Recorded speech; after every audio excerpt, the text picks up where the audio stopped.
Hello friends, आप सभी का एनसीईआरटी क्लासेस में स्वागत है। तो जैसे कि इसके हम पहले वाले क्लास में एल्किल हैलाइड के सामान्य नाम और आईपीएसी नाम की चर्चा किए थे। तो जो हम आज वाली क्लास में देखेंगे, आज हम लोग एल्किल हैलाइड के बनाने की विधियां की बात करेंगे। हम लोग एल्किल हैलाइड कैसे बनाते हैं, तो इस चलिए शुरुआत करते हैं इसकी हम। तो देखो इसमें क्या एल्किल हैलाइड बनाने की विधियाँ, इसमें हमारी पहले विधि को हम जानेंगे। इसमें एल्केनो के हैलोजनीकरण द्वारा या एल्केनो के हैलोजनीकरण से, एल्केनो के हैलोजनीकरण से। चलिए, तो हम लोग एल्केनो के हैलोजनीकरण से एल्किल हैलाइड को बनाते हैं। अगर इसमें हम बात करें, अगर हम एल्केन में क्या लें, मेथेन CH4, इसका नाम होता है मेथेन। ये हमारा क्या है, मेथेन। जब मेथेन की क्रिया क्लोरीन के साथ सूर्य के प्रकाश की उपस्थिति में क्रिया कराएंगे तो यहाँ से हमारा बाहर क्या निकलेगा, HCl। इसका मतलब है कि यहाँ पे HCl बाहर निकल रहा है। तो यहाँ पे हमारा क्या बनेगा, हमारा CH3Cl। क्या बनेगा, CH3Cl। और जब हम CH3Cl की क्रिया पुनः क्लोरीन के साथ सूर्य के प्रकाश की उपस्थिति में कराएंगे तो हमारा यहाँ से क्या निकलेगा बाहर, HCl। और यहाँ पे क्या बनेगा, यहाँ पे बनेगा भाई हमारा CH2Cl2। क्या बनेगा, CH2Cl2। चलो इसको और आगे प्रोसेस करते हैं। जिसको हम और आगे करेंगे तो यहाँ पे हमारा क्लोरेशन होगा और यहाँ पे सूर्य की प्रकाश की उपस्थिति, तो यहाँ से हमारा क्या निकलेगा बाहर, HCl। क्या निकलेगा बाहर, HCl। और यहाँ पे हमारा बनेगा CHCl3। ठीक, जब इसका हम पुनः क्लोरीनीकरण करेंगे सूर्य के प्रकाश की उपस्थिति में तो यहाँ से हमारा निकलेगा HCl और लास्ट अनुपात क्या बनेगा, CCl4। क्या बनेगा, CCl4। अब देखो एल्केनो के हैलोजनीकरण से, तो यहाँ पे ये क्या है हमारा CH4 मतलब मेथेन, जो कि हमारा एक एल्केन का सदस्य है। ठीक, अब देखो हैलोजनीकरण, हैलोजनीकरण X2 होता है। तो हमें इस अपक्रिया जो होती है, इसमें हैलोजनीकरण में हम लोग ब्रोमीनीकरण करते हैं और क्या करते हैं, क्लोरीनीकरण। कहने का मतलब इस अपक्रिया हमारा क्या क्या होता है, क्लोरीनीकरण होगा और हमारा क्या होगा, ब्रोमीनीकरण। इस अपक्रिया में आयोडीनीकरण और फ्लोरीनीकरण नहीं होता है। तो इसमें क्या कर लेते हैं हम लोग, क्लोरीन लेंगे और क्या लेंगे, ब्रोमीन। ठीक है, अगर मान लो हम यहाँ पे ब्रोमीन लिए तो क्या CH3Br बन जाएगा और यहाँ CH2Br2 बन जाएगा और यहाँ CHBr3 बन जाएगा और यहाँ पे CBr4 बन जाएगा। ठीक, चलो देखते हैं सबका नाम। इसका नाम जो है यहाँ पे, इसका नाम है मिथिल, इसका नाम मिथिल क्लोराइड, मिथिल क्लोराइड। इसका हो गया सामान्य नाम। और इसका आईपीसी नेम क्या होगा, क्लोरोमेथेन। इसका आईपीसी नेम क्या होगा, क्लोरोमेथेन। और देखो इसका जो सामान्य नाम होगा, इसका सामान्य नाम है methylene, methylene dichloride, methylene dichloride. और इसका क्या नाम है भाई, CHCl3। इसका नाम है क्लोरोफॉर्म, क्लोरोफॉर्म। और इसका देखो इसका आईपीएसी नेम क्या होगा, इसका आईपीएसी नेम होगा डाइक्लोरोमेथेन और इसका आईपीएसी नेम क्या होगा, ट्राइक्लोरोमेथेन। ये सब बातें हम लोग कल वाली क्लास में किए थे। चलो फिर इसका नाम देखते हैं। इसका नाम होगा भाई कार्बन टेट्राक्लोराइड। कार्बन टेट्रा क्यों आएगा कि भाई कितने हमारा क्लोरीन, 4 क्लोरीन, तो क्या हो जाएगा टेट्रा। तो नाम क्या होगा, कार्बन टेट्राक्लोराइड। इसी को बोला जाता है पायरीन। इसका और क्या नाम है, इसको बोलते हैं यहाँ पे क्लोराइड। इसी को और क्या बोलते हैं यहाँ पे, पायरीन। क्या बोला जाता है, पायरीन। देखो जो हमारा CH3Cl है, इसमें हमारा एक क्लोरीन, तो ये हमारा क्या होगा, मोनोहाइलोएल्केन। यहाँ पे देखो 2 हाइलोजन है, मतलब 2 क्लोरीन, तो हमारा क्या होगा, डाई हेलोएल्केन। और ये हमारा क्या है, ट्राई हेलोएल्केन। ये हमारा क्या है, टेट्रा हेलोएल्केन। ठीक है ना। तो जब हम लोग मेथेन का क्लोरीनीकरण करेंगे तो हमारा क्या बन जाएगा, monohaloalkane, dihaloalkane, trihaloalkane, tetrahaloalkane. और देखो एक बात और, जो यहाँ पे अपक्रिया होती है, यहाँ पे अपक्रिया मुफ्त मूलक प्रतिस्थापन अपक्रिया होती है। यहाँ पे कौन सी अपक्रिया होती है, मुफ्त मूलक प्रतिस्थापन अपक्रिया। जो अगर हम बोले यहाँ पे अपक्रिया क्या कौन सी होती है, तो यहाँ पे अपक्रिया जो होती है मुफ्त मूलक प्रतिस्थापन अपक्रिया, प्रतिस्थापन अपक्रिया। जो कि सूर्य के प्रकाश की उपस्थिति में हो रहा है। तो मतलब कौन सी अपक्रिया होगी? मुफ्तमूलक प्रतिस्थापन अपक्रिया। तो हमारा एक मेथड यह है एल्किल हैलाइड बनाने की विधि की। चलिए हम लोग अगले पे चलते हैं। किसी कोई दिक्कत हो बताइएगा सभी लोग, तब तक हम अगले पे चलते हैं। ठीक है, यही हमारा था। तो इसको हम इरेज करते हैं, बाकी आगे बढ़ते हैं। अब हम अगले कैसे बनाएंगे एल्किल हैलाइड, हम अगले पे चर्चा करते हैं। तो अगला हमारा हेडिंग रहेगा एल्कीनों पर HX के योग द्वारा। अगला हेडिंग हमारा यहाँ पे क्या रहेगा? एल्कीनों पर HX के योग द्वारा। चलो देखते हैं। अगला हमारा यहाँ पे हेडिंग है एल्कीनों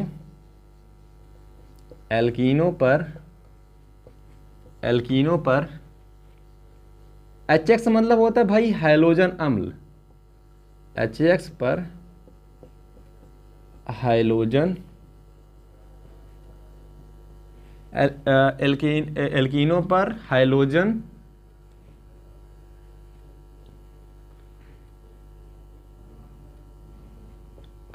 अम्ल के योग द्वारा।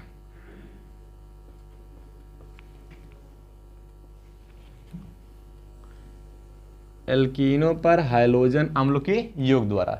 देखो जो हाइड्रोजन अम्ल होता है इसका मतलब होता है HX। क्या होता है भाई? HX।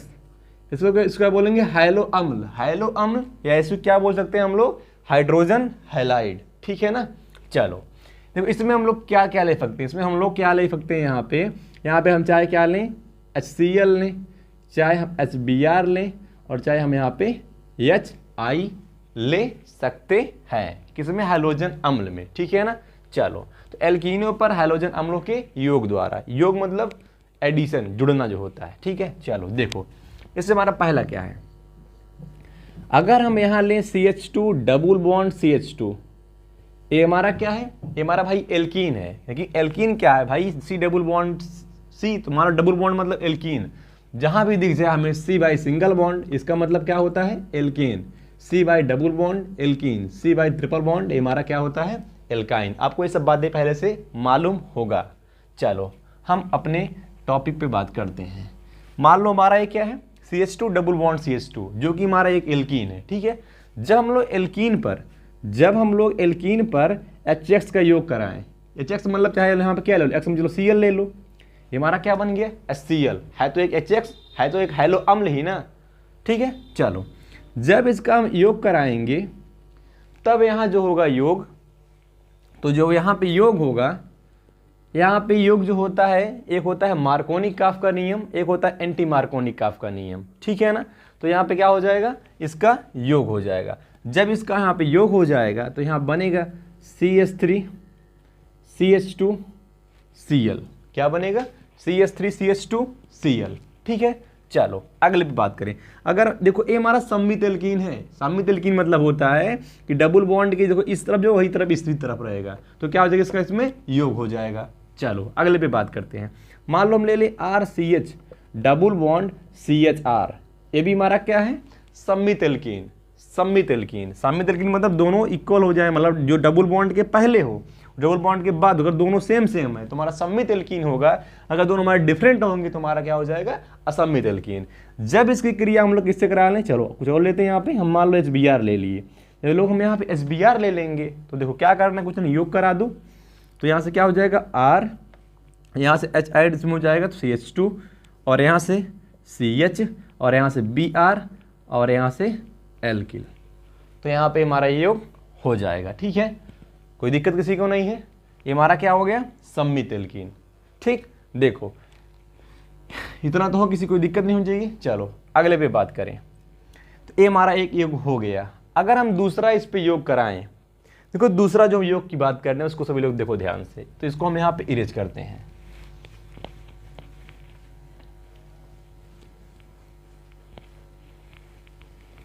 चलो देखते हैं हम लोग। तो अगर दूसरे की बात करें, अगर हम मान लो यहाँ पर असम्मित एल्कीन लें, क्या ले भाई? असम्मित एल्कीन। मान लो RCH डबल बॉन्ड CH2, ये हमारा क्या है, ये हमारा असमित एल्कीन। भाई असमित एल्कीन क्यों है, क्योंकि हमारा डबल बॉन्ड में पहले क्या है, R single bond C H double bond C H two, मतलब दोनों डिफरेंट है, इसलिए हमारा क्या हो गया, असमित एल्कीन। जब असमित एल्कीन पर HX का योग कराएंगे, HX मतलब हमारा हाइलो अम्ल, या इसका नाम क्या होगा, हाइड्रोजन हैलाइड। जब इसका हम लोग योग कराएंगे तब यहाँ पे क्या होगा, तब यहाँ पे लगेगा मार्कोनी-काफ का नियम। देखो मार्कोनी-काफ का नियम क्या कहता है, अगर मार्कोनी-काफ के नियम की बात करेंगे,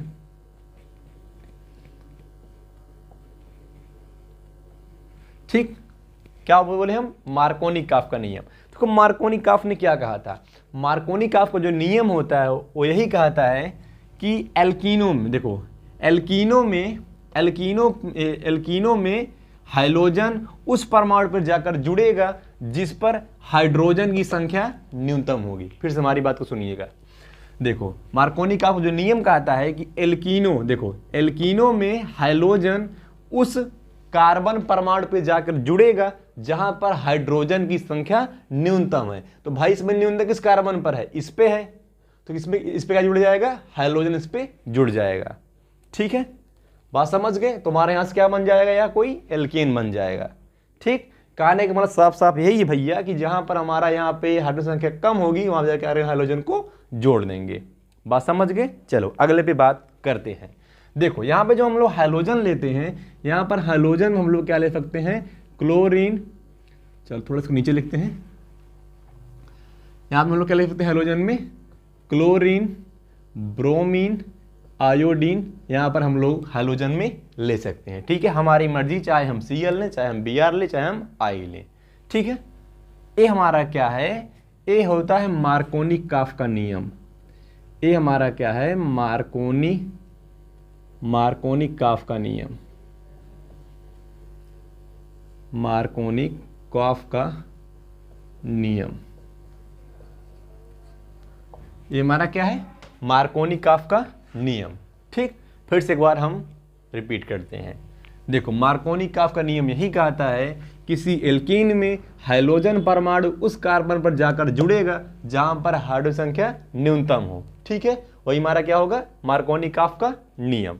ठीक, चलो अब हम जानेंगे इसका एक है इसी का विपरीत, एंटी मार्कोनी। देखो एंटी मार्कोनी नियम क्या कहता है, अगर हम एंटी मार्कोनी की बात करेंगे तो एंटी मार्कोनी जस्ट इन्हीं के विपरीत बोले थे।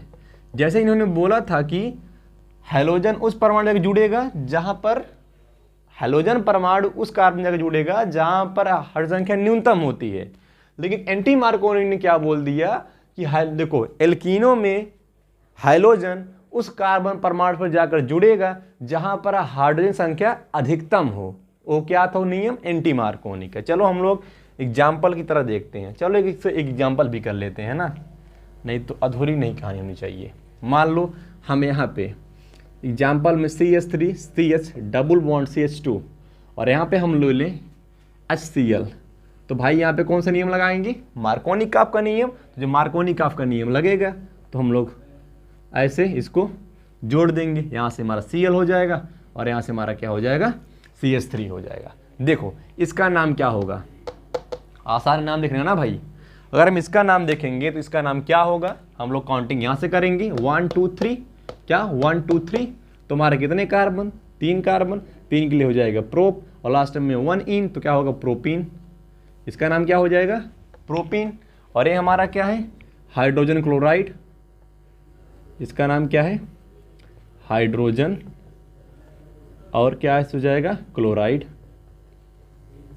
ठीक, और इसका देखो इसके नाम क्या हो जाएगा 1 2 3, देखो 1 2 3 चाहे 1 2 3 से कर दो, तो इसका नाम क्या हो जाएगा 2 क्लोरो प्रोपेन। इसका नाम क्या हो जाएगा भाई 2 क्लोरो प्रोपेन। ठीक, इसका हमारे हो गया इस पे एक एग्जाम्पल। चलो हम अगले पे जानते हैं। तो एक तो हमारा ये हो गया और दूसरा हमारा यह हो गया। ठीक है, इसको हम इरेज करते हैं। अब तीसरे पे बात करते हैं हम लोग। अगर हम तीसरे पे बात करें तो तीसरा जो हमारा होगा उसको देखते हैं।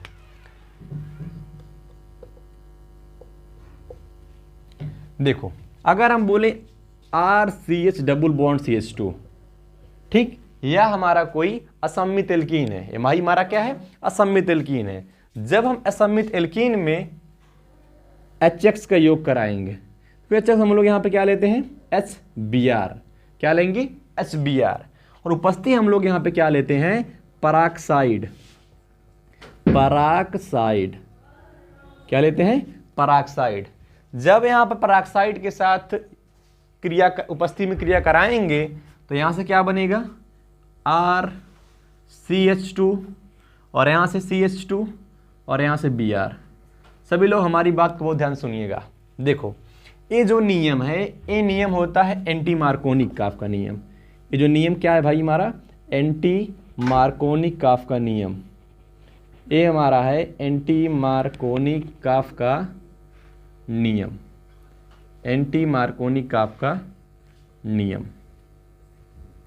तो देखो जो एंटी मार्कोनिक काफ का नियम है वह मार्कोनिक काफ के नियम के जस्ट विपरीत है। तो एंटी मार्कोनिक ने कहा था कि एल्कीन में, देखो एल्कीनों में हाइड्रोजन परमाणु उस कार्बन पर जाकर जुड़ेगा जहां पर हाइड्रोजन संख्या अधिकतम होगी, ठीक है ना। तो हम लोग क्या करेंगे यहाँ पे जोड़ देंगे इसको। चलो देखो इसकी खास बात और क्या है, अगर जो एंटी मार्कोनिक होगा, एंटी मार्कोनिक ओनली जो होता है HBr ही देगा। मतलब हाइड्रोजन हाइलाइड में अगर बात करेंगे तो जो हमारा यहाँ पे HCl होगा, जो HI होगा, जो HF होगा, वो हमारा एंटी मार्कोनिक काफ का नियम नहीं फॉलो करेगा, मतलब नहीं देगा। तो ओनली कौन देता है HBr, कौन देगा HBr। और दूसरी खास बात क्या है, दूसरी खास बात यही है कि जो हमारा रिएक्शन होता है हमेशा पराक्साइड की उपस्थिति में होगा। किसकी उपस्थिति में होगा पराक्साइड। देखो हम इसको पढ़े थोड़ा नोट पॉइंट बनाते इसको लिखते हैं एक बार। देखो नोट पॉइंट क्या है, नोट पॉइंट यही है कि जो एंटी मार्कोनिक काफ का नियम होता है वह HBr, ऐसा लिख लो, अच्छे से लिख देते हैं एक बार ना, एंटी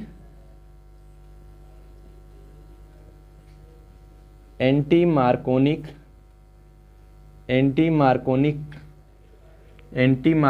काफ का नियम HBr मतलब हाइड्रोजन ब्रोमाइड HBr देता है। HBr क्या करता है देता है, HBr देता है, ठीक है। चलो HBr देता है, लेकिन HCl HI नहीं, लेकिन HCl HI नहीं, HF भी नहीं देगा, ठीक है ना।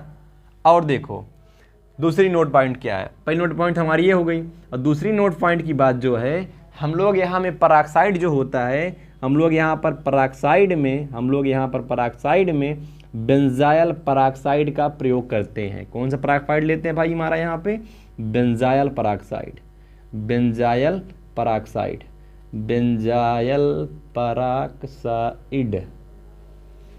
लेंगे बेंजाइल पराक्साइड, ठीक है ना। चलो अगले सर हम विभव पे बात करते हैं। देखो बेंजाइल पराक्साइड, देखो पराक्साइड क्या होता है। पराक्साइड जो होता है जब कहीं पर ऑक्सीजन से जुड़ा होगा, यही हमारा क्या होता है पराक्साइड का पहचान।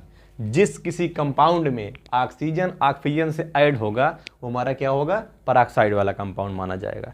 तो एक बार इसको हम बेंजाइल पराक्साइड का फार्मूला लिखेंगे, आपको दिखाते हैं कि बेंजाइल पराक्साइड कैसे पराक्साइड ऑक्सीजन में दिख ही रहा है, ठीक है ना। इसको देखते हैं एक बार, सभी लोग इसको ऐसे नोट करिएगा, बाकी सब लोग गौर करिएगा। चलो एक से एक एग्जाम्पल भी कर लेते हैं, इस पे सेम वही करना है यार। चलो करते हैं एक बार ना, मज़ा कुछ आ जाए।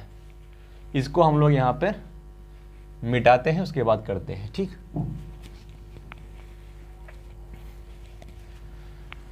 अगर हम यहाँ पर एक एग्जाम्पल की बात करें, चलो एग्जाम्पल सभी लोग लो यहाँ पे। अगर हम ले यहाँ पे CH3 single bond CH double bond CH2, ठीक है। और हम लोग यहाँ पे क्या लेते हैं HBr, क्या लेते हैं भाई HBr। उपस्थिति हम लोग क्या लेंगे यहाँ पे पराक्साइड, उपस्थिति हम लोग यहाँ पे क्या लेंगे पराक्साइड, क्या लेंगे भाई पराक्साइड। तो क्या बनेगा R, तो कुछ नहीं करना है भाई, Br को कहाँ ऐड करोगे जहाँ जिस कार्बन परमाणु पर हाइड्रोजन की संख्या अधिकतम होगी उसी पे जाके लगा दो झमाझम। तो यहाँ से CH3, यहाँ पे CH2, यहाँ पे CH2 और यहाँ से क्या हो जाएगा भाई Br। बस। अब देखो क्या है इसका नाम तो हो गया प्रोपीन। इसका नाम क्या है? प्रोपीन। इसका नाम क्या है? Hydrogen bromide. Hydrogen bromide. इसका नाम क्या है? Hydrogen bromide. अगर हम बात करें इसकी तो इसका नाम क्या होगा? इसका सिंपल नेम होगा एन प्रोपिल ब्रोमाइड। इसका सिंपल नेम क्या होगा? N propyl bromide. इसका आईपीसी नेम क्या होगा? इसका आईपीसी नेम होगा ब्रोमोप्रोपेन। इसका आईपीसी नेम क्या होगा भाई? ब्रोमोप्रोपेन। ब्रोमोप्रोपेन। ठीक है, चलो तो इतनी बातें थी। अब देखते हैं बेंजाइल पेरोक्साइड के थोड़ा इसके बारे में देख लेते हैं। ठीक है, चलो सब कुछ हम एक बार मिटाते हैं, उसके बाद बेंजाइल पेरोक्साइड पे बात करते हैं। देखते हैं कितना धोखा देता है बेंजाइल पेरोक्साइड। ठीक है, चलो तो देखते हैं बेंजाइल पेरोक्साइड के बारे में। अगर हम बात करें बेंजाइल पेरोक्साइड, बेंजाइल पेरोक्साइड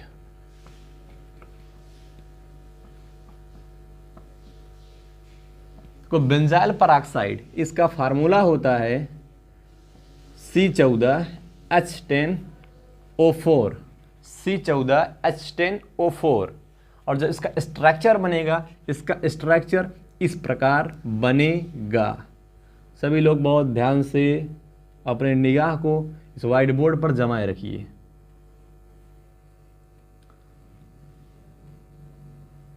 ये रहा हमारा बेंजाइल पेरोक्साइड। ठीक, ये हमारा क्या रहा? बेंजाइल पेरोक्साइड का स्ट्रक्चर। सभी लोग बहुत ध्यान सुनो, अभी इससे पहले कुछ बोले थे कि जब भी पेरोक्साइड होगा कहीं पे, वहां पर ऑक्सीजन से लिंक होगा। यही बात हम बोले इससे पहले। तो कौन सा क्या कराता है यहाँ पे? पेरोक्साइड। क्या इस कंपाउंड में कहीं पे ऐसा हुआ है? हाँ हुआ है भाई। देखो सभी लोग यहाँ पे गौर करो, देखो यहाँ पर ऑक्सीजन से जुड़ा है, इसीलिए हमारा क्या है? पेरोक्साइड। और पेरोक्साइड में क्या नाम होगा? Benzyl peroxide. सभी लोग बात समझ गए होंगे ना। एक बात और जान लो, जो एंटी मार्कोनिकॉफ का नियम होता है, एंटी मार्कोनिकॉफ के नियम को खैरास प्रभाव या पेरोक्साइड प्रभाव भी कहा जाता है। फिर से हमारी बात सुनिए, एंटी मार्कोनिकॉफ के नियम को खैरास प्रभाव या पेरोक्साइड प्रभाव भी कहा जाता है। ठीक, ये सब बातें हमारे पास थी। ठीक है, चलो तो हम लोग अगले पे बात करते हैं। एक बात मन में आपके और आएगी ना, जैसे हम बोल रहे हैं कि HX मतलब होता है हैलो अम्ल। क्या होता है? हैलो अम्ल। अगर हम बात करें हैलो अम्ल की क्रियाशीलता का, देखो हैलो अम्ल में सबसे ज़्यादा क्रियाशील कौन सा होगा? हमारे पास 4 तो होगा भाई। देखो अगर हम बोले HX, तो HX में क्या क्या आएगा? HX तुम्हारा यही आएगा, HCl आएगा एक। फिर से शुरुआत करते हैं शुरू से एकदम ना। HF पहले आएगा, उसके में HCl आएगा, उसके बाद HBr आएगा, उसके बाद HI आएगा। ठीक, इसका नाम है हाइड्रोफ्लोरिक अम्ल, हाइड्रोक्लोरिक अम्ल, हाइड्रोब्रोमिक अम्ल, हाइड्रोआयोडिक अम्ल। इसका अगर हम बात रासायनिक नाम क्या होगा? Hydrogen fluoride, hydrogen iodide, hydrogen chloride, hydrogen bromide, hydrogen iodide. अगर हम बात करें चारों में क्रियाशीलता का क्रम देखा जाए तो सबसे ज़्यादा क्रियाशील कौन सा होगा? सबसे ज़्यादा रिएक्टिविटी की बात करें या हम क्रियाशीलता की बात करें तो इसमें क्रियाशीलता जो होगी सबसे ज़्यादा किसकी होगी? HI की, उसके बाद HBr, उसके बाद HCl, उसके बाद किसकी होती भाई? HF की होती है। ये हमारा रहा क्रियाशीलता का क्रम। ठीक है, रिएक्टिविटी ऑफ HX। चलो अब हम लोग कुछ आगे बात करते हैं। अब हम लोग जो एल्कील हैलाइड बनाएंगे वह बनाएंगे एल्कोहल से। किससे बनाएंगे भाई? एल्कोहल से। चलो देखते हैं कैसे बनता है हमारा एल्कोहल से एल्कील हैलाइड। तो अगले हम टॉपिक पे चलते हैं ना। ये रहा हमारा ये चीज़ें।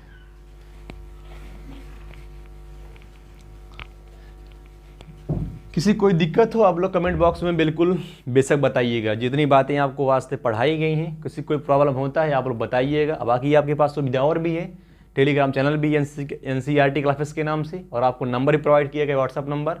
आप किसी भी माध्यम से क्वेश्चन पूछ सकते हैं, या कोई क्वेश्चन आपका होता भी हो आपको पूरी तरह से सेटिस्फाई कराया जाएगा। ठीक है, चलो हम बात करते हैं एल्कोहल से कि कैसे एल्कोहल से क्या बनता है, एल्किल हैलाइड। एल्कोहलों से, थोड़ा इसको इधर लिखते हैं ना क्योंकि ये भी स्पेस ज़्यादा लेगा। तो क्या लिखते हैं हम लोग, एल्कोहलों से।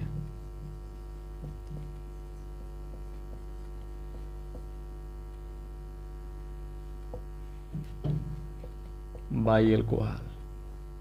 अब हम लोग क्या करेंगे भाई, इसमें हम लोग क्या करेंगे, इसमें हम लोग एल्कोहल से क्या बनाएंगे, एल्किल हैलाइड। चलो देखते हैं। ठीक, ये हमारा क्या है, ROH, इसी क्या बोलते हैं, एल्कोहल। ये क्या होता है, OH मतलब एल्कोहल, क्या होता है, एल्कोहल। FS मतलब होता है थायो एल्कोहल। देखो दो बातें हमारे पास हैं, ये हमारा OH होता है, ये हमारा SH। इसका मतलब होता है एल्कोहल, इसका मतलब क्या होता है, थायो एल्कोहल। लेकिन हमको जानना किसको है, एल्कोहल को। देखो जब हम लोग एल्कोहल की क्रिया किससे किससे कराएंगे, देखते हैं।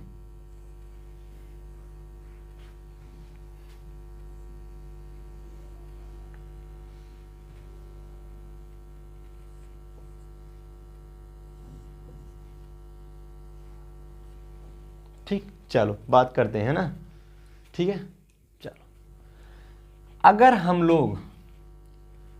हम लोग यहां पर निर्जल ZnCl2 प्लस HCl, यहाँ पे Cl कौन सा लेंगे, सांद्र HCl, इसकी उपस्थिति लें। जब हम लोग इसकी उपस्थिति में क्रिया कराएंगे तो यहाँ पे बनता हमारा क्या है, RCl। क्या बनेगा भाई, RCl। क्या बनेगा, RCl। ठीक, क्या बनेगा, RCl। देखो RCl मतलब है एल्किल क्लोराइड। यहाँ पे क्या बन रहा है, एल्किल क्लोराइड। देखो एल्किल क्लोराइड, ठीक है। जो यहाँ पर एल्किल क्लोराइड बनता है, यहाँ पर जो एल्किल क्लोराइड है यहाँ पे, और एक बात समझ लो, थोड़ा बात बताने वाले जो हैं, इतने को निर्जल ZnCl2 प्लस HCl, इसे क्या बोलते हैं, इसे बोलते हैं लुकास अभिकर्मक। इसे क्या बोलते हैं, लुकास अभिकर्मक। लुकास अभिकर्मक क्या बोला जाता है, लुकास अभिकर्मक। और यहाँ से H2 भी बाहर कर लो, इसे क्या बोलते हैं, निर्जल ZnCl2, ZnCl2 मतलब जिंक क्लोराइड, और HCl मतलब हाइड्रोक्लोरिक अम्ल, हाइड्रोजन क्लोराइड, इसे क्या बोलते हैं, लुकास अभिकर्मक। और जो इस प्रकार से क्लोरीन बनता है, इस प्रक्रम को बोला जाता है गुरु प्रक्रम। गुरु प्रक्रम, ठीक, चल क्या बोला जाता है, गुरु प्रक्रम। अब हम अगले पे बात करते हैं। ठीक है, बात देखो अगले क्या है, अगर हम लोग यहाँ पे ले NaHSO4, हम लोग यहाँ पे क्या लें, NaHSO4। ठीक है, एक काम करो, ऐसा ना करो, छोड़ो यहाँ पे ये नहीं लिया जाएगा, यहाँ ऐसा ले लो, ऐसा लेते हैं हम लोग। यहाँ पे हम ले लें H2SO4, यहाँ पे ले लो H2SO4 ले लो, और यहाँ पे ले लो NaBr। क्या ले लो, NaBr। ठीक, H2SO4 प्लस NaBr। जब लोग यहाँ पे लेंगे तो यहाँ पे हमारा क्या बनेगा, RBr। क्या बनेगा भाई, RBr। RBr मतलब एल्किल ब्रोमाइड, इसे बोलता है ब्रोमो एल्केन। और बाहर क्या निकलेगा, बाहर निकलेगा NaHSO4। बाहर क्या निकलेगा, NaHSO4। क्या निकलेगा भाई बाहर, NaHSO4। और बाहर क्या निकाल दोगे यहाँ से, वाटर। ठीक, इसका नाम क्या है, इसका नाम है एल्किल क्लोराइड। Alkyl chloride. और इसका IPAC नेम क्या होगा, क्लोरोएल्केन। इसका नाम क्या है भाई, इसका नाम होगा एल्किल। R मतलब एल्किल और Br मतलब ब्रोमाइड, तो नाम क्या होगा, एल्किल ब्रोमाइड। और IPAC नेम क्या होगा, ब्रोमो एल्केन। IPAC नेम क्या होगा, ब्रोमो एल्केन। चलो अगले भी बात करते हैं। अगर हम लोग यहाँ पे क्या लें, अगर हम लोग यहाँ पे ले PX3, क्या लें भाई, PX3। PX3 का क्या नाम होता है, इसका नाम होगा फास्फोरस ट्राईहैलाइड। क्या नाम होगा, फास्फोरस ट्राईहैलाइड। और एक बात और जान लो, जो यहाँ पर हैलोजन होता है, हैलोजन हम लोग क्या प्रयोग कर सकते हैं, यहाँ पर हम लोग हैलोजन में X बराबर Cl, और यहाँ पे क्या लेते हैं, Br। ठीक है, जब लोग यहाँ पे रिएक्शन हम लोग कराएंगे तो हमारा यहाँ से बन जाएगा RX। क्या बन जाएगा, RX। RX मतलब एल्किल हैलाइड। और बाहर क्या निकलेगा यहाँ से, H3PO3। H3PO3। इसका नाम क्या है भाई? इसका नाम है एल्किल हाइलाइड, एल्किल हाइलाइड। इसी का आईपीसी नेम क्या होता है? हाइलोएल्केन। और H3PO3 का जो नाम होगा, इसका नाम होगा आर्थोफास्फोरस अम्ल। इसका नाम क्या होगा? आर्थोफास्फोरस अम्ल, आर्थोफास्फोरस अम्ल। अगर यहाँ पे H3PO4 हो जाता मान लीजिए तो इसका नाम होगा आर्थोफास्फोरिक अम्ल। एक होता है मेटाफास्फोरिक अम्ल, एक होता है मेटाफास्फोरस अम्ल। हमारे पास बहुत सी बातें हैं, लेकिन हम किसको जानना है? आर्थोफास्फोरस अम्ल को। चलो अगले पे बात करते हैं। अगर हम लोग यहाँ पे क्या लें? PX5। क्या लें भाई? PX5। इसका नाम होगा फास्फोरस पेंटाहाइलाइड। जिस प्रकार इसका नाम फास्फोरस ट्राईहाइलाइड था, तो इसका नाम क्या होगा? फास्फोरस पेंटाहाइलाइड। जब इसके साथ क्रिया कराते हैं तो हमें यहाँ पे क्या मिलता है? RX। क्या मिलेगा भाई? RX। और यहाँ पे बाहर क्या निकलेगा? यहाँ से निकलेगा बाहर HX, और बाहर क्या निकलेगा? यहाँ पे POX3। क्या निकलेगा बाहर? POX3। ठीक है, देखो इसका नाम जो है, इसका तो नाम पता ही है, तो गलिए गलिए मशहूर है क्या? Alkyl halide. और उसका आईपीसी नेम क्या होता है? हाइलोएल्केन। देखो इसका नाम क्या है? इसका नाम यहाँ पे फास्फोरिल हाइलाइड। इसका नाम क्या होगा भाई? यहाँ पे फास्फोरिल हाइलाइड। जानते रहो हमारी बात, सुनो, इसका नाम क्या होगा? फास्फोरिल हाइलाइड। ठीक, चलो अगले बात करते हैं। अगर हम लोग यहाँ पे red phosphorus in presence of X2 मतलब हाइलोजन, हम लोग यहाँ पे क्या क्या लेंगे? यहाँ पर हम लोग हाइलोजन में Cl2 ले सकते हैं, और क्या लेते हैं भाई? Br2। जब इसके साथ क्रिया कराएंगे तो हमारा यहाँ से क्या बनेगा? RX। और RX में अगर हम Cl लेंगे तो हमारा RCl बन जाएगा। अगर हम Br2 लेंगे तो हमारा क्या बन जाएगा? RBr बन जाएगा। ठीक है, यहाँ तो कोई दिक्कत नहीं होनी चाहिए। चलो अगर हम मान लो इसकी क्रिया किससे कराएं? SOCl2, और यहाँ पे हम लोग क्या कहते हैं? सूक्ष्म मात्रा में पीरिडीन। जो हम लोग यहाँ पे पीरिडीन की मात्रा लेते हैं, बहुत सूक्ष्म मात्रा, मतलब बहुत लेस अमाउंट में लेंगे यहाँ पे क्या? पीरिडीन। जब इसकी क्रिया, इसका नाम है थायोनिल क्लोराइड। अगर हम लोग यहाँ पे लें, अगर हम ऐसा लिख दें, सुनो हमारी बात, ऐसा लिखते हैं, सुनो, दो बातें हमारे पास हैं। एक हमारा SO2Cl2 होता है, और एक हमारा SOCl2 होता है। इसका नाम थायोनिल क्लोराइड है। ठीक, और इसका नाम क्या है भाई? इसका नाम है सल्फ्यूरिल क्लोराइड। तो हम लोग जो यहाँ इस रिएक्शन में प्रयोग करते हैं, वहाँ पे क्या लेते हैं? थायोनिल क्लोराइड लेते हैं, ना कि सल्फ्यूरिल क्लोराइड को। ठीक है, चलो देखते हैं। जब हम लोग यहाँ पे क्रिया कराएंगे तो हमें यहाँ मिलता है RCl, और बाहर क्या निकलेगा भाई? यहाँ से हमारा HCl निकल जाएगा, और यहाँ से बाहर क्या निकल जाएगा? SO2। क्या निकल जाएगा भाई? SO2। देखो इस रिएक्शन को बोला जाता है डार्जन अपक्रिया। इस अपक्रिया क्या बोलते हैं? डार्जन अपक्रिया। इस रिएक्शन को बोला जाता है डार्जन अपक्रिया, डार्जन रिएक्शन। क्या बोला जाता है? डार्जन अपक्रिया।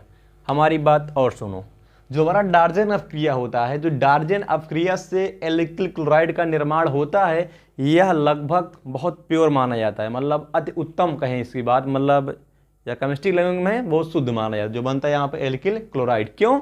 क्योंकि हमारा जो यहाँ पे HCl और SO2 बनता है, या दोनों गैस फॉर्म में बनते हैं, और जो गैस फॉर्म बनेगा तो गैस बन के उड़ जाता है, बचता क्या हमारा है?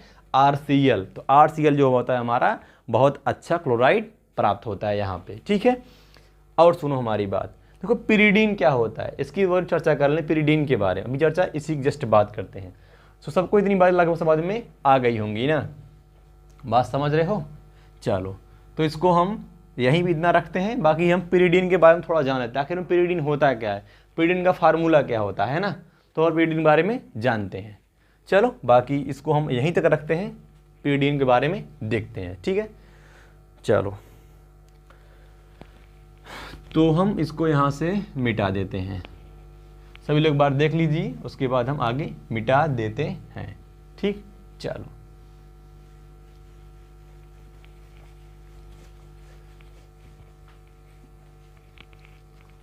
देखो, अगर हम पिरिडीन के बारे में जाने, थोड़ा सा नोट पॉइंट बनाओगे। देखो पिरिडीन क्या है? पिरिडीन तो अगर हम पिरिडीन की बात करें तो पिरिडीन का फार्मूला होता है C5H5N, ठीक है ना। कौन सा फार्मूला होता है? C5H5N, ठीक। इसका स्ट्रक्चर कैसे बनेगा? इसका स्ट्रक्चर इस प्रकार बनेगा। ये हमारा क्या है? पिरिडीन। ये हमारा क्या है? पिरिडीन, ठीक है। ये हमारा क्या है? पिरिडीन। अब हम अगले रिएक्शन की बात करेंगे। अगला रिएक्शन हमारा है फिंकलस्टाइन अपक्रिया। कहने का मतलब इसमें हमारा होगा हाइड्रोजन एक्सचेंज। कहने का मतलब जो अगला हम रिएक्शन की बात करेंगे इसमें हाइड्रोजनों का आदान प्रदान होगा, विनिमय, मतलब लेन देन वाली जो बातें होती है, एक्सचेंज वाली बात। इसमें हमारी दो अपक्रियाएं हैं, एक हमारा श्वार्ट्ज रिएक्शन है और एक हमारा है फिंकलस्टाइन रिएक्शन। तो हम लोग दोनों को जानेंगे। उसके बाद से कुछ भौतिक गुण भी होंगे, भौतिक गुण को भी थोड़ा जान लेंगे, उसके बाद रासायनिक गुण को जानेंगे। तो आज की क्लास हम लोग यहीं तक रखेंगे। बाकी हम लोग कल श्वार्ट्ज रिएक्शन के बारे में, उसके बाद जो होगा हमारा अगला रिएक्शन श्वार्ट्ज रिएक्शन हो गया, और अगला रिएक्शन जो हमारा है इसमें था फिंकलस्टाइन रिएक्शन। उसके बाद जो इसका भौतिक गुण है इसकी चर्चा हम लोग अगले क्लास में करेंगे। तो आज के सेशन हम लोग यहीं तक रखेंगे। सभी लोग एक क्वेश्चन को सॉल्व करके बताइएगा। सभी लोग दिए देखो CH3 का होल थ्राइस CI। सभी लोग इस एल्किल हाइलाइड का IUPAC